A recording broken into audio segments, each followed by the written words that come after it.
Hello, this is Angelo Stralopa, CEO of Positivity Coaching, and you're listening to my podcast.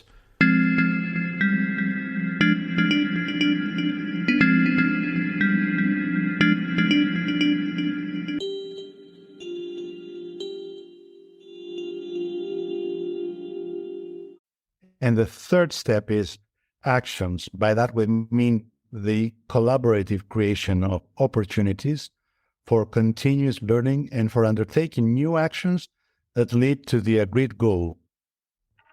A PCC coach should perform well in all the competencies and the respective PCC markers. But I think, as probably most of you already know from their work as coaches, that these three steps are very important. And let me clarify why. We talked about agreement earlier. Let's talk about actions now. As we always say, even when we're when we're training new people that want to learn coaching, if no actions come up from the session, then it was not coaching. It might have been a very good conversation, but it was not coaching. So this is something that you have to never negotiate. You should always have actions in the end. Of course, actions should be aligned with the agreement that we made in the beginning. But there is no simple road that passes. There's no right line that does not cross from awareness. It does not part from awareness. We need to first create the awareness and then design the actions. For me, this is something that is not negotiable. If a coach ends up designing actions with the client without creating any kind of awareness, that means these actions were already available for the client. So there was not really a significant contribution from the coach. Yes, and I know that this may sound strict, but I believe that I'm fair when I say that. We really need to focus and invest our time and our efforts as coaches in the coaching session to make sure we hit all these three pillars to make a AAA coaching. For senior coaches, this might not be something groundbreaking or something that they don't know, but I think it summarizes what is truly at the core of what we are trying to achieve through coaching. And our level of artistry, he's creating the difference between the three credentialing levels. For senior coaches, not groundbreaking, and our level of this last thing that I said is that our level of artistry is what differentiates our performance in the three different credentialing levels. So if this is about doing, if the AAA is about doing, the next slide, and I will share my screen again, the next slide will be more about being, and we call it the triple C. And we are focusing here to the level of mastery that we need to reach, the capacity that we need to build in order to be able to perform at a higher level. So my guide to myself and anyone who might ask me is that the people who want to coach at the MCC level should always coach above the standard. We call this the triple C coaching. So the first pillar is connecting with the self, connecting with myself, becoming aware of who I am and what is influencing me, being fit to consciously connect, use, and develop the self in service of the coaching relationship and process. And the second one is connecting with the client, being in position to understand, to connect, and to work with the layers of relationship that exist in the coaching process.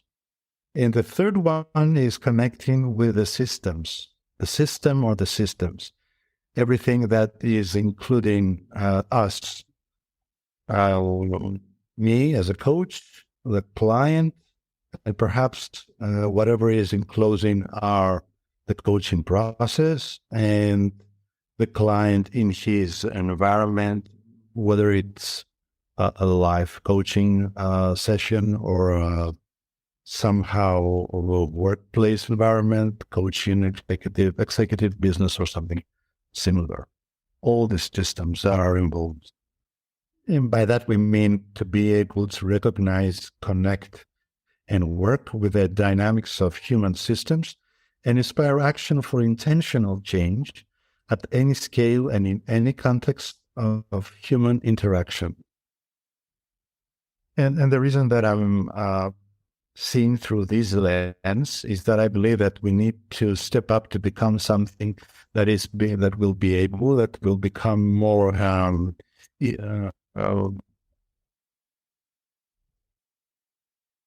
easily, organically, and naturally come from who we are and our identity as a coach.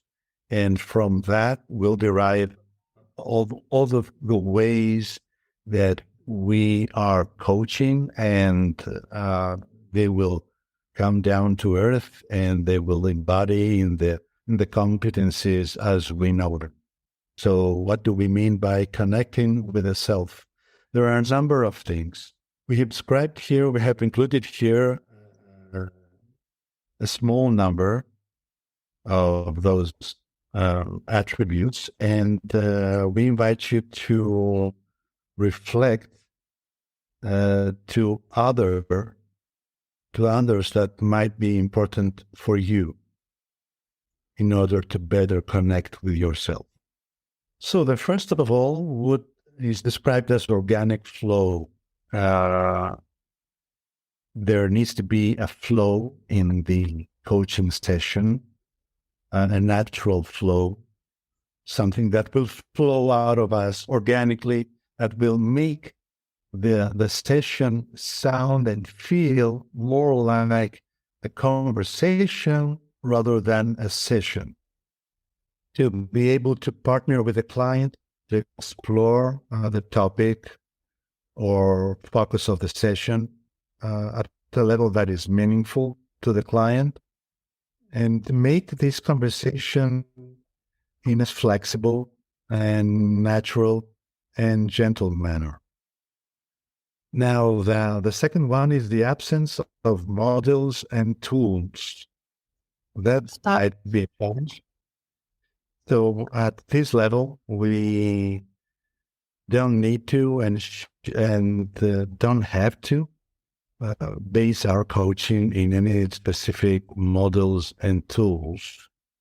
The conversation itself and our artistry will be all that is required to deliver the desired outcomes without relying to any specific models and tools. So being aware of this absence requires a sense of deeply connecting with ourselves to feel safe enough and happy enough and confident enough that we will do that. It is not about the sheer confidence that is needed, because confidence is needed at any level, but it's also about the inner understanding that there is a joy into that. We will see later that any kind of methodology that we might need in the coaching session will derive from our deep partnering with the client, and the client will have a say in that. The third thing is about curating my feelings as a coach, curate your own feelings as a coach, and have a complete ease and naturalness in what you're doing in the coaching session. We could have two different categories here because there are so many things that we wanted to include, because you need to be aware of your feelings. You need to be able to curate your feelings. You need to be emotionally intelligent. And being, as it says, complete. I don't need to repeat that. So the fourth one is non-attachment, which is a big concept, not being attached to anything. Now, if you ask me what kind of attachment are you referring to, I would say you name it. It could be attached. Yes, please go on. It could be attachment to a specific model. It could be attachment to a methodology. It could be attachment to me being right. It could be attachment to me proving that I'm a great coach.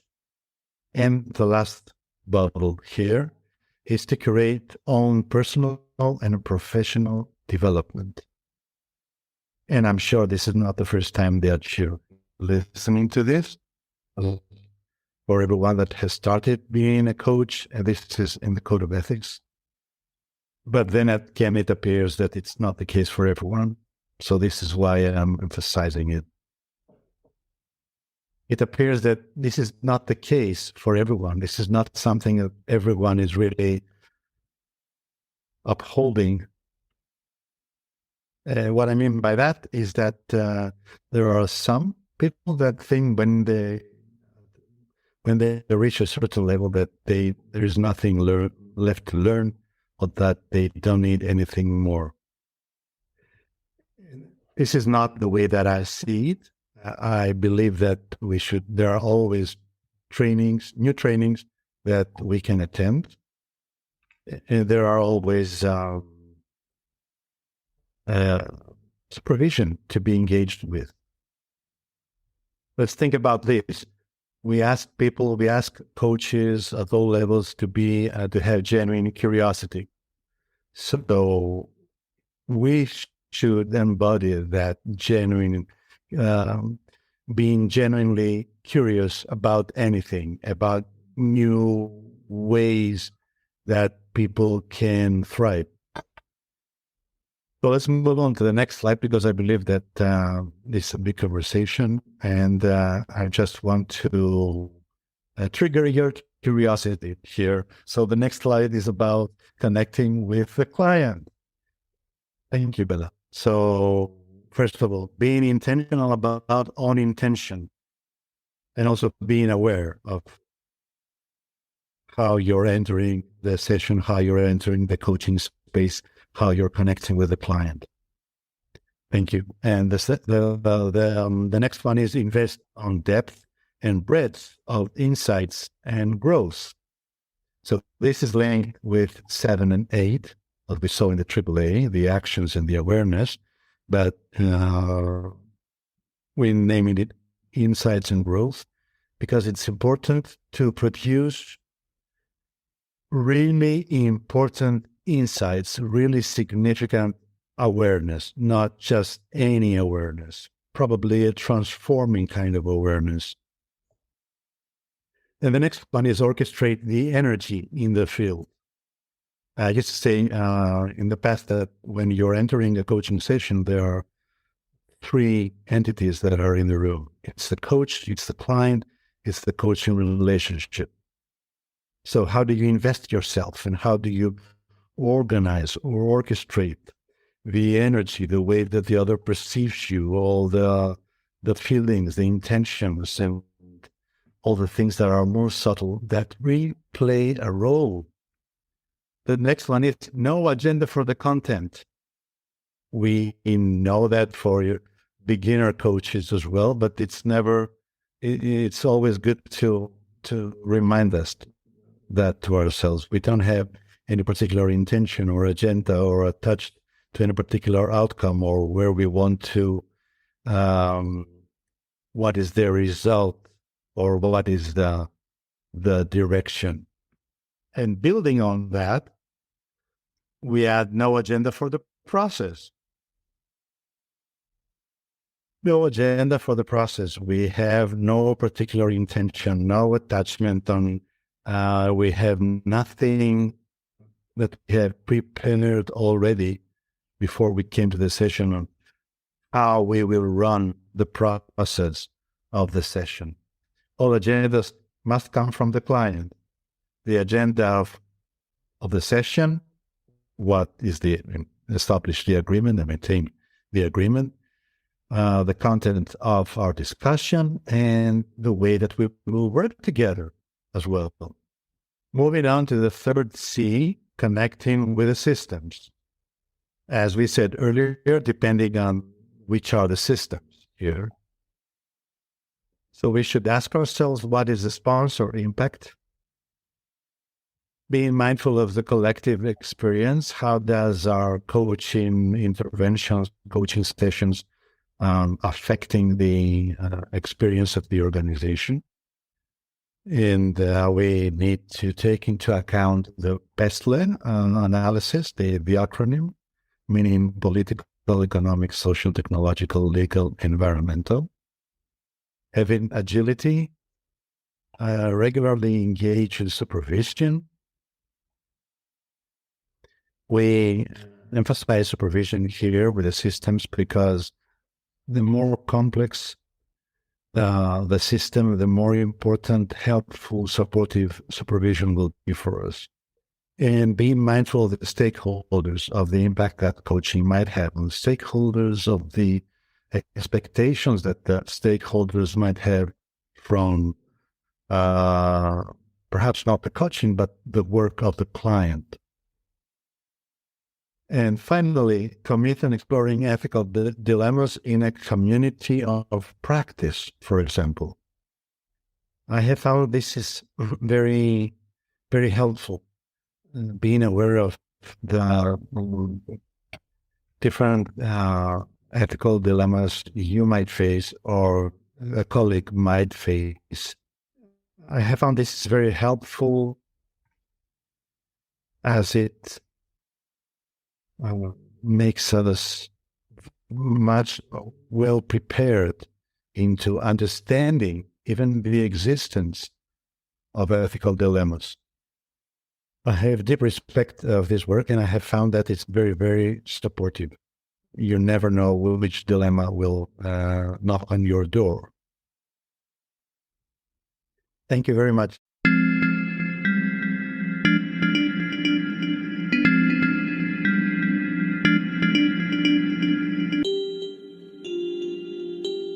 This is Angelo Stralopas, and you can listen to my podcast on Spotify, Apple, and Google.